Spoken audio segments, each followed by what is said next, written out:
नमो नमः। जैसा कि पिछले पाठ में हमने आयादी संधि की चर्चा की थी, आज हम गुण संधि की चर्चा करेंगे। इससे पहले आप समझ ही चुके हैं कि व्याकरण में गुण एक पारिभाषिक शब्द है, गुण एक संज्ञा है और संज्ञा सूत्र है अदेंग गुणा, जिसका अर्थ था अ, ए, ओ, इन वर्णों की गुण संज्ञा होती है।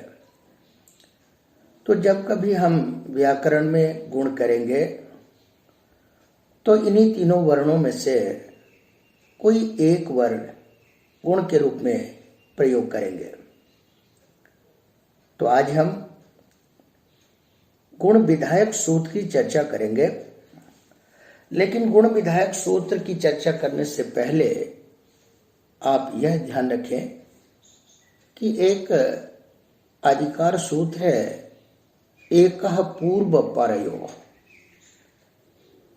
और इस अधिकार सूत्र का जहां तक अधिकार जाएगा, जैसा कि आप जानते हैं, उत्तरोत्तर गमनम अधिकारः, जहां इस सूत्र का पाठ है उससे आगे यह अपना काम करेगा। तो जहां तक एक पूर्व प्रयोग का अधिकार जाएगा वहां तक पूर्व और पर वाले दो वर्णों के स्थान पर कोई एक आदेश होगा, चाहे वह गुण आदेश हो या चाहे वृद्धि आदेश हो। तो इस समय चूंकि गुण की चर्चा हो रही है, इसलिए गुण विधायक सूत्र है आद गुणः। इस सूत्र में भी पूर्व वाले इको यणच सूत्र से एक पद की अनुवृत्ति, अच पद की अनुवृत्ति आती है। इको यणच में जो अचि है उस अच पद को यहां लाकर और फिर इस सूत्र का अर्थ करते हैं। जो अवर्ण के बाद यदि अच वर्ण हो तो पूर्व तथा पर वाले दो वर्णों के स्थान पर गुण एक आदेश हो। इसलिए भर्तृहरि सिद्धांत कौमुदी में इस सूत्र का अर्थ स्वयं लिखते हैं, अवर्णादचि परे पूर्व परयोरेको गुण आदेशः स्यात् संहितायाम। यहां यह भी ध्यान रखें कि जो सूत्र में आत है वह तपरकरण वाला नहीं है, बल्कि यहां पंचम्यंत पद है।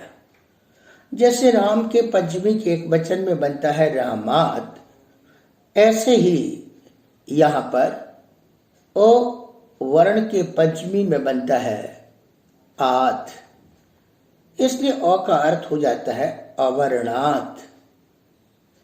अब इसका मतलब अचि में सप्तमी है, तो तस्मिन् निर्दिष्टे पूर्वस्य इस परिभाषा सूत्र से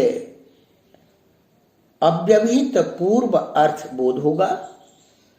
इसलिए अर्थ होता है अच से अव्यवहित पूर्व में यदि अवर्ण हो तो पूर्व तथा पर वाले दो वर्णों के स्थान पर गुण एक आदेश होता है। अब उदाहरण के तौर पर देखें, उपेंद्र शब्द है, तो जब इसका विच्छेद करेंगे तो इसका विच्छेद होगा उप धनम इंद्रः। यहां पर उप जो प्रथम पद है इसका अंतिम वर्ण अ है जो अवर्ण है, और इंद्रः जो द्वितीय पद है उसका जो प्रथम वर्ण है वो ई है। इसलिए तथा ई इन दो वर्णों के स्थान पर ए एक गुण के रूप में आदेश होता है और बन जाता है उपेंद्र। यहां पर जिज्ञासा की जाती है कि जब गुण में 3 वर्ण थे अ, ए, ओ, तो यहां पर इन तीनों में से ए ही गुण क्यों किया गया, अ या ओ क्यों नहीं हुआ? तो उसका उत्तर देते हैं कि यहां पर भी जो हम गुण आदेश करेंगे वह स्थान की समानता के अनुसार। तो जो अ है उसका उच्चारण स्थान कंठ है और ई का उच्चारण स्थान कंठ तालु है। तो दोनों को यदि मिला दिया जाए तो कंठ और तालु है। तो गुण में केवल ए ऐसा वर्ण है जिसका कंठ और तालु दोनों उच्चारण स्थान है। इसलिए यहां पर अ और ई के स्थान पर गुण ए आदेश ही होता है। यदि हम ओ आदेश करें तो ओ का उच्चारण स्थान है कंठ और ओष्ठ। तो यहां पर दोनों वर्णों के स्थान से समानता नहीं मिल पाती है, इसलिए अ और ई के स्थान पर हम गुण के रूप में ए आदेश करेंगे। इसी तरह से अब रमा धनम ईशा, जैसा कि मैंने कहा यहां अवर्ण का सूचक है, अ तो जाति का सूचक है, इसलिए चाहे ह्रस्व अ हो या दीर्घ अ हो दोनों अ का ग्रहण होगा। और चूंकि प्रत्याहार में आने वाले वर्ण अपने सभी सवर्णी के ग्राहक होते हैं, इसलिए ई का मतलब ह्रस्व तथा दीर्घ दोनों ई है। तो ईशा का ई जो पर में है उस ई से अव्यवहित पूर्व में रमा का आ है। आ और ई के स्थान पर ए एक गुण आदेश होकर के रमेश शब्द बनता है। इसी तरह से गंगा धनम उदकम, यहां गंगा में आ है और उदकम में ऊ है।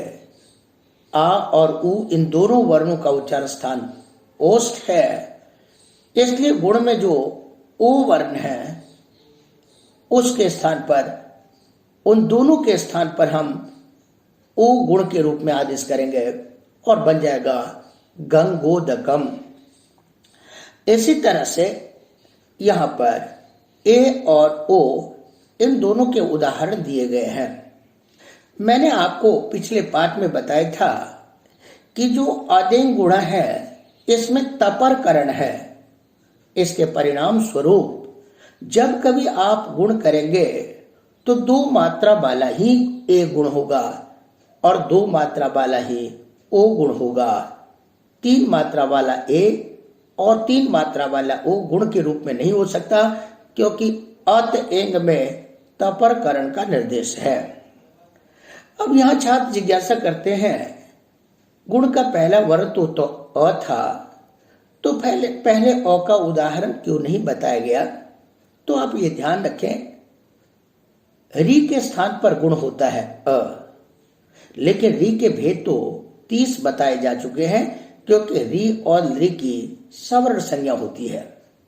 तो ये ध्यान में रखें, जब कभी री के स्थान पर या ली के स्थान पर अणरूप कोई आदेश करें अ, ई, ओ, तो वहां पर जो भी आप आदेश करेंगे वो र को पर में लेकर प्रवृत्त होगा। यदि कहीं पर आप री के स्थान पर अ करेंगे तो वो अ अपने पर में र को लेकर प्रवृत्त होगा और हो जाएगा अर। यदि कहीं पर आप री के स्थान पर ई आदेश करेंगे तो र को पर में लेकर ईर होगा, और यदि आप री के स्थान पर उ आदेश करेंगे तो उर होगा। ऐसा क्यों? तो इसके लिए सूत्र है, और पानी जी का वो सूत्र है उरण रपरा। अब जब उरण रपर सूत्र है तो इसको ध्यान से देखें कि इसमें उह ये री का षष्ठ्यंत रूप है।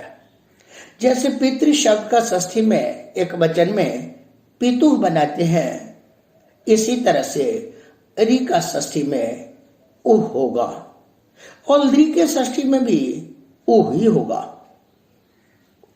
उसके बाद इस षष्ठी होने के कारण षष्ठी स्थानीय योगा इस सूत्र से यहां पर स्थानीय पद जुड़ जाता है, इसलिए अर्थ हो जाता है ऋकार के स्थान पर अथवा लृकार के स्थान पर। रपरा का मतलब है आप यदि ऋकार या लृकार के स्थान पर अण करेंगे उरण, तो र पर में होगा। यहां पर र का मतलब भी र प्रत्याहार है। यह र प्रत्याहार लण के आकार जिसे इत्संज्ञा मान चुके हैं उसके साथ हायवरट के र जो पूर्व वाला वर्ण है वहां तक लिया जाता है। इसलिए र प्रत्याहार में दो वर्ण आते हैं, र तथा ल।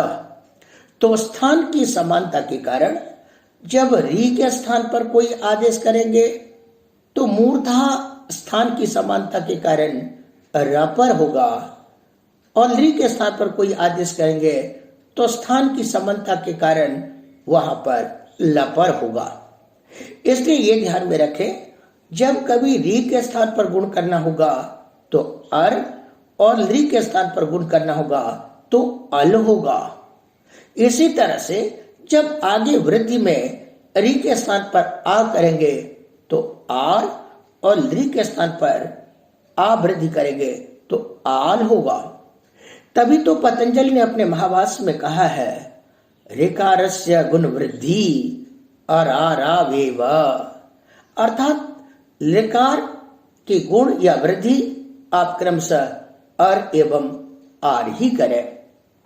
अब उदाहरण के तौर पर इसलिए सिद्धांत कौमुदी में उरण रपर सूत्र का अर्थ लिखते हुए कहते हैं रि इति त्रिंशत संज्ञा इत्युक्तम तस् स्थाने यो अण स रपरा सन्नेव प्रवर्तते तत्र आंतरतम्यात्, अर्थात रि की 30 संज्ञाएं होती हैं, ये तो पहले ही कहा जा चुका है, और उस री के स्थान पर जो भी आप अण आदेश करेंगे वो र को पर में लेकर के ही प्रवृत्त होता है।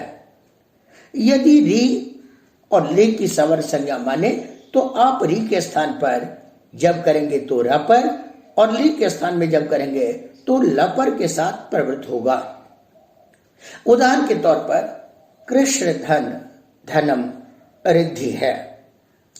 यहां पर जो रिद्धि शब्द है, रिद्ध धातु है, उससे स्त्रियाम तीन से तीन प्रत्यय करके रिद्ध धी, और जब रिद्ध धी होता है रिद्ध ती, तीन में ती बचता है, तो यहां पर झसस तथोर धोधा सूत्र एक है जिसकी चर्चा बाद में करेंगे।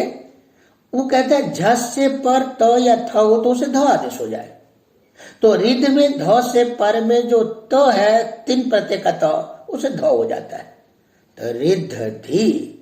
और झलम जस झसी से पूर्व वाले झल को जस अर्थात वर्ग का तृतीय अक्षर होकर के रिद्धि बनता है। तो कृष्ण धनम रिद्धि, यहां पर कृष्ण में अ है, रिद्धि में री है, अ और री के स्थान पर गुण होना तो चाहिए अ, लेकिन उरण रपरा इस सूत्र की सहायता से गुण हो जाता है अर, और बन जाता है वहां पर कृष्णर धी। इसी तरह से आप देख सकते हैं जब तब धनम लृकार है तो यहां पर व में अ है और लृकारा में ल है, तो जब लृकारा में ल है तो अ और लृ के स्थान पर गुण होना चाहिए अ, लेकिन उरण रपर सूत्र की सहायता से वहां पर लपर होने के कारण अल, तो बन जाएगा तवल कारा।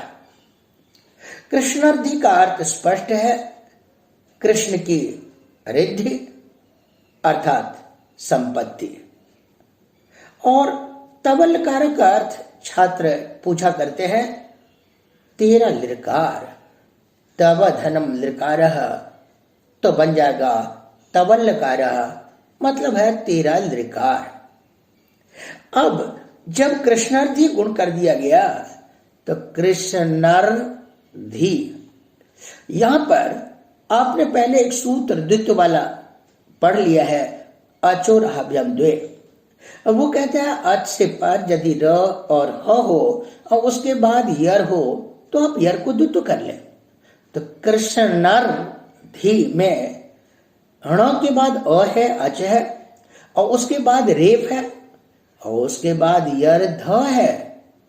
तो इसलिए उस ध का जब द्वित्व हो जाएगा तब तो वहां तीन तीन ध हो जाएंगे, क्योंकि एक धातु का ध, एक तीन के त को कर लिया ध, और एक जब उस धातु के अवयव को द्वित्व हो रहा है तो तीन ध हो जाएगा।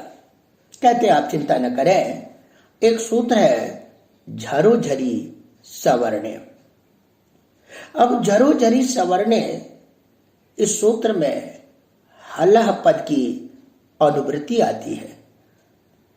जब हलह पद की अनुवृत्ति आती है तो इसका अर्थ हो जाता है हलह परस्य झरो लोपो सवर्णे झरी।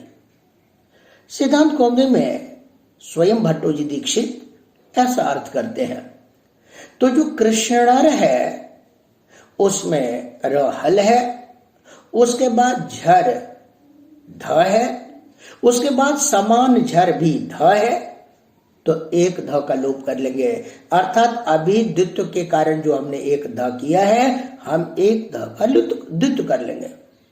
ऐसी स्थिति में तो दो ध वाला ही रूप हमें सुनाई देगा, तो क्या बन जाएगा कृष्णार्थी।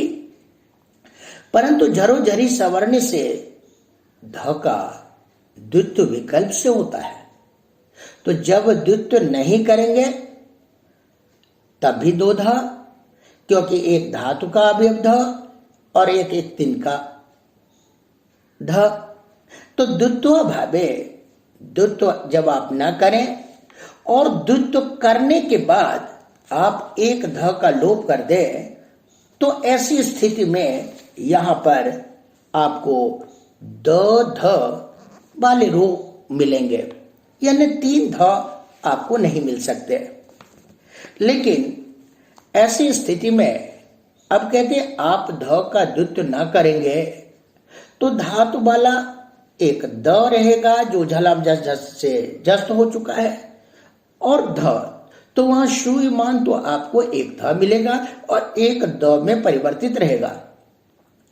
असति लोप पे यदि आपने ध का लोप नहीं किया और फिर द्वित्व लोपयोर बा, यदि द्वित्व करके आपने ध का लोप कर दिया, तो ऐसी स्थिति में दो ध वाला रूप आपको मिलेगा।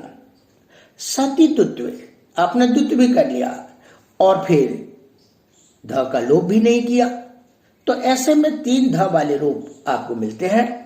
इसलिए एक बार कृष्णार्थी, क्योंकि वहां पर जो कृष्णार्थी है वहां पर भी हम झरोझरी सवर्ण से जो द्वित्व न करने पर भी जो है ध उसका लोप कर सकते हैं।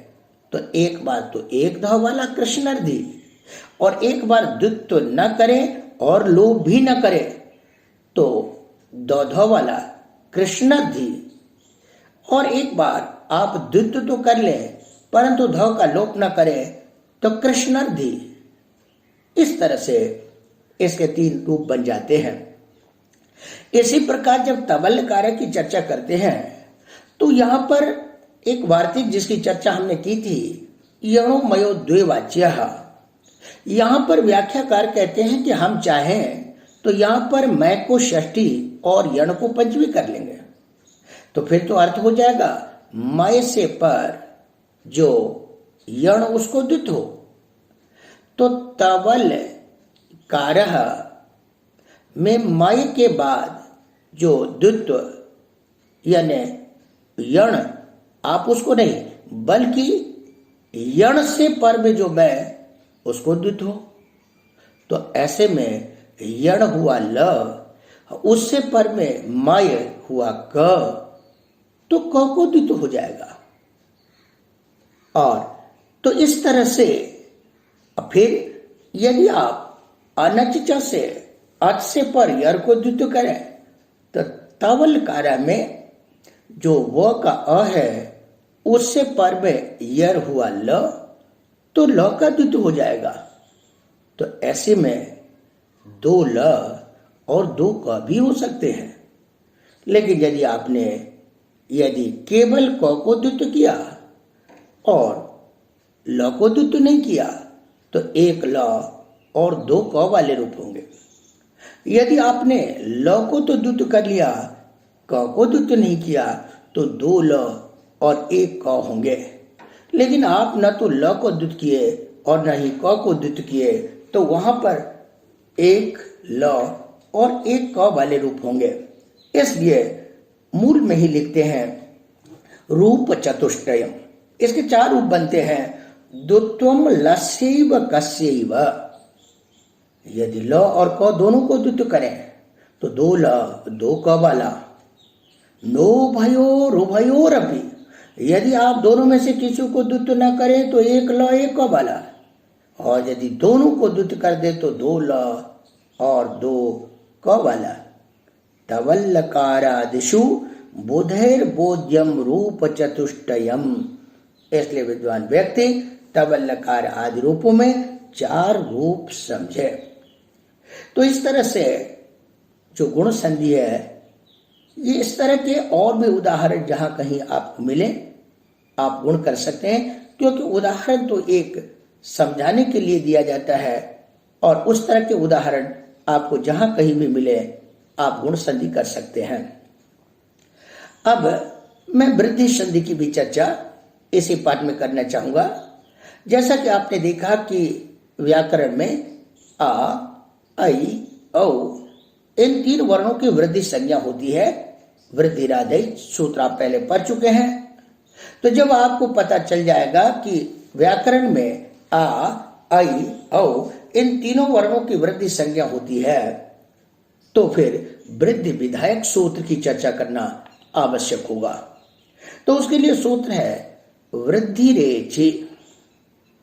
अब मैं सूत्र का विच्छेद करूं, वृद्धि एचि, और इस सूत्र में आद गुण सूत्र से आत पद की अनुवृत्ति आती है और एका पूर्व परयो का अधिकार आ रहा है।